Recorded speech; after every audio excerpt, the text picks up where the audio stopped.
Maintenant, nous allons vous présenter le nationalisme canadien-français. Cette nation tient beaucoup à son identité personnelle, c'est-à-dire qu'elle tient à la langue française, la religion catholique, la famille et même à la vie rurale. Bon, poursuivons avec les événements. On va commencer avec École du HEC. Vers 1910, à Montréal, le nationaliste canadien-français approuve qu'il est très important de développer l'enseignement britannique dans la province. La première école des hautes études commerciales a été fondée en 1907, où plusieurs nationalistes canadiens y ont enseigné. Maintenant, la motion Franqueur. En 1917, le député libéral Joseph-Napoléon Franqueur dépose une motion qui propose la séparation du Québec au Canada. La motion Franqueur a été retirée après avoir été le sujet principal de plusieurs débats.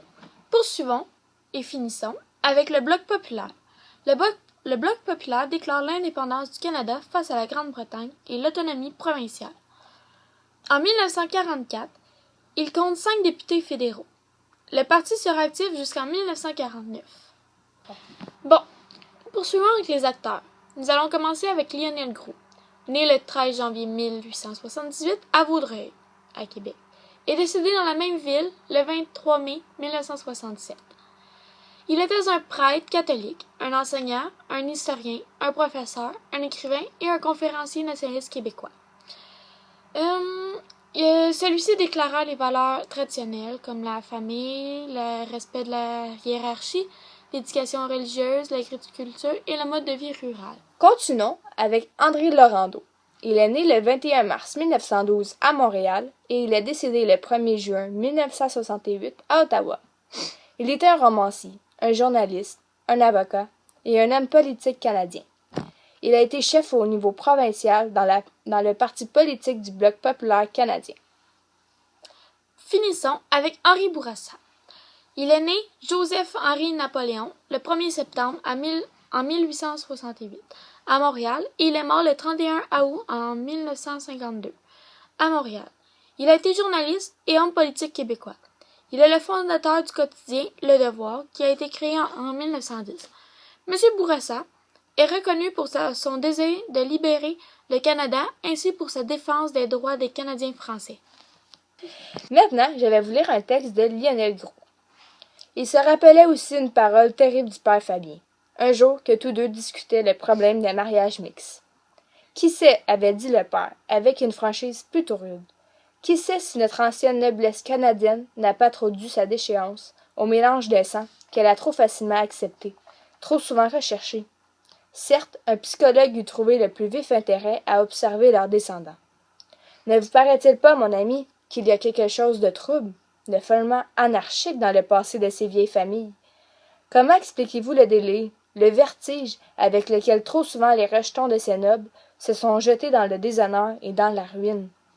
Dans ce texte, Lionel Groulx démontre évidemment que les protestants ils ne peuvent pas être avec les catholiques. Nous sommes catholiques, puis il n'y a rien d'autre. Finissons avec les œuvres d'art. Maurice Richard devient rapidement une vedette et l'idole des Canadiens français. En 1955, bataille contre un joueur, il frappe un juge en ligne. Suspendu les 3 dernières parties de la saison et toutes les séries éliminatoires.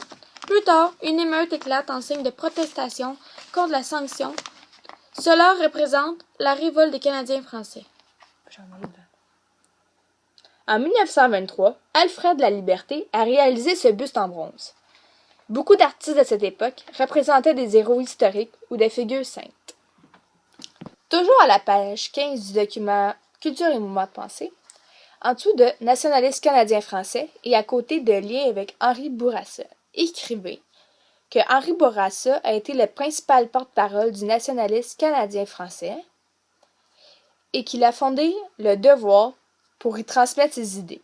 De plus, il revendique l'autonomie envers le Royaume-Uni. Poursuivons et finissons avec le lien de Lionel Groulx. Lionel Groulx veut défendre et protéger la langue française. Il veut inculquer un sentiment de fierté pour la partie et l'histoire de la nation canadienne-française. Bon, à gauche, 1910, la fondation du journal Le Devoir. 1914, écrivez Première Guerre mondiale.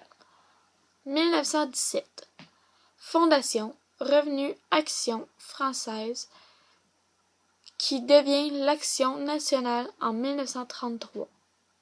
Et à côté de 1936, écrivez Livre Notre Maître, le passé.